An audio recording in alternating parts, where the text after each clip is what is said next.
صدق خلیل بھی ہے عشق، صدر حسین بھی ہے عشق، صدق خلیل بھی ہے عشق، صبر حسین بھی ہے عشق، مالک وجود میں قدر و حنین بھی ہے عشق، غریب و سادہ رنگی ہے داستانی حرم، غریب و سادہ رنگی ہے داستانی حرم، نہایت اس کی وفائے ابتدا اسماعیل، یہ فیضان نظر تھا یا کہ مکتب کی کرامت تھی، یہ فیضان نظر تھا یا کہ مکتب کی کرامت تھی، سکھایا کس نے اسماعیل کو آداب فضل دی، سکھایا کس نے اسماعیل کو آداب فضل دی، قبل پاک پڑھ لیا صلی اللہ سیدنا شفیعنا محمد وسلم كما تحب وترضى برسول عليه الصلاة والسلام عليك يا رسول الله والصلاة والسلام عليك يا رسول الله. قرآن پاک پر گفتگو کا آغاز کیا تھا اور اس پہ بہت ساری باتیں آپ حضرات کے ذرا شعور تک پہنچانے کی میں نے کوشش کی. انشاءاللہ پھر موقع ملے گا اور بھی بہت سارے نکات حکمتیں اور قرآن سے متعلق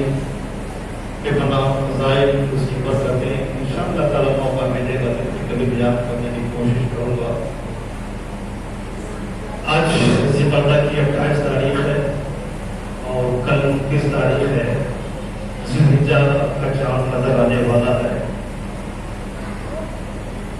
چاند دیکھنے کی آپ کوشش کریں گے. موقع مناسبت سے میں نے مشہور ہے کہ کریمہ کی تلاوت کو شرف حاصل کیا. اللہ تبارک و تعالیٰ ارشاد فرما رہا ہے یا بنی انی ارا فی المنام انی اذبحک فانظر ماذا ترى قال یا ابت افعل ما تؤمر ستجدنی ان شاء اللہ من الصابرین. ترجمہ کو حکم سن چکے ہیں آپ حضرات, تفسیر بھی آپ سن چکے ہیں. یہ آیت کریمہ مینا کی وادی کی یاد دلاتی ہے جس وادی میں بظاہر میں سمجھانے کے لیے بول رہا ہوں لیکن نبی کے لیے یہ لفظ نہیں کہا جا سکتا. ایک بوڑھا باپ جس کی عمر 100 سے تجاوز ہو چکی ہے اور اپنے ننھے منھے چھوٹے سے بچے سیدنا اسماعیل علیہ السلام سے یہ کہہ رہے ہیں. سیدنا ابراہیم علیہ السلام نے سوال کیا, اے میرے لب جگر جانے کے لب, میں نے تجھے خواب میں دیکھا ہے کہ مجھے اپنے ہاتھوں سے ذبح کر رہا ہوں, خدا کی بارگاہ میں قربان کر رہا ہوں. 9 سال کا یہ نوجوان, 9 سال کا یہ بچہ جواب دیتا ہے یا ابتی فرماؤ ستجدنی ان شاء اللہ من الصابرین. اگر رب کا حکم ہے تو خدا کی بارگاہ میں قربان کریں. یہ بہت ہی نارملی آیت کریمہ ہے اور اس مینا کی وادی میں جب سیدنا ابراہیم علیہ السلام نے اپنے بیٹے سے کہا یہ جواب دیا, وہ وادی کیسی ہے اور اس وادی کا نظارہ کیسا ہے. محترم حضرات, مینا کی وادی آج تو اس مینا کی وادی میں بے پناہ سڑکیں ہیں, لائٹس ہیں, بلڈنگیں ہیں, ہاسپٹلس ہیں, کھانے پینے کے لیے ہوٹلس ہیں, بہت ساری چیزیں ہیں. آج یہ اس زمانے کی بات کر رہا ہوں اور صدیاں پہلے جب وہاں کچھ نہیں تھا, صرف 2 طرف پہاڑیاں تھی, کھلا میدان تھا اور اس وادی میں سیدنا ابراہیم علیہ السلام نے اپنے بیٹے سوال کیے. اس وادی کا حال یہ ہے کہ 1400 سال گزرنے کے بعد مینا کی وادی میں 5 دن کے لیے, 6 دن کے لیے یا 7 دن کے لیے جو بھی کہہ لیجیے, پوری دنیا کی رونق وہاں آ جاتی ہے. دنیا کی ساری چیزیں وہاں اویلیبل ہو جاتی ہیں. ظاہر سی بات ہے کہ سڑکیں ہیں, ہوٹلس ہیں, لوگ ہیں اور پورا مینا کا جو میدان ہے میں سمجھتا ہوں جنگلات سے لے کر کے مزدلفہ تک لگ بھگ 3 یا 4 کلومیٹر کا یہ ایریا ہے, اسپیس ہے اور پورا یہ خیمے سے بھرا ہوا ہے. آج اگر دیکھیں گے تو خیموں کا شہر نظر آتا ہے. آج اگر دیکھیں گے تو حج کے ایام میں تو بے پناہ رونقیں ہوتی ہیں.